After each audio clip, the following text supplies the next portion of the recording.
അപ്പൊ തുടങ്ങാം. ഈ ഒളിച്ചോടിപ്പോയ പെൺകുട്ടി ഇൻസ്റ്റഗ്രാമിൽ ഒരു പോസ്റ്റ് ഇട്ടിട്ടുണ്ടായിരുന്നു. ഞാൻ ഇറങ്ങി വന്നു എന്നുള്ളത് സത്യം. 10 ദിവസം ഞാൻ അനൂപിന്റെ കൂടെ തന്നെ ഉണ്ടായിരുന്നു. അതൊക്കെ നാട്ടുകാർക്ക് അറിയാവുന്ന കാര്യം. ഇതിന്റെ ഇടയ്ക്ക് ഞാൻ അച്ഛനെ കാണാൻ വീട്ടിൽ പോയി. അപ്പോ എടുത്ത ഫോട്ടോ ഞാൻ പോസ്റ്റ് ചെയ്തു. തിരികെ ഞാൻ ഒരു ദിവസം കഴിഞ്ഞപ്പോ അനൂപിന്റെ വീട്ടിൽ തിരിച്ചു വന്നു. അതെന്താ? ഇപ്പോഴും ഞാൻ അവിടെ തന്നെ ഉണ്ട്. ഒരാളുടെ കൂടെ ഇറങ്ങി വന്നത് കളഞ്ഞിട്ട് പോകാൻ വേണ്ടിയല്ല. ഞാൻ അവിടുന്ന് ഇറങ്ങി വന്നതിന് എന്റേതായ കാരണങ്ങളുണ്ട്.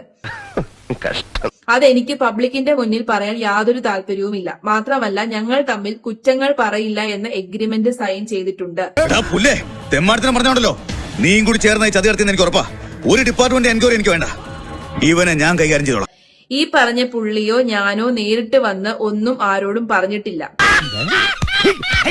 പിന്നെ സുഹൃത്ത് എന്ന് പറഞ്ഞ് നടക്കുന്ന വ്യക്തികൾ പലതും പറയും. അതാരും വിശ്വസിക്കരുത്.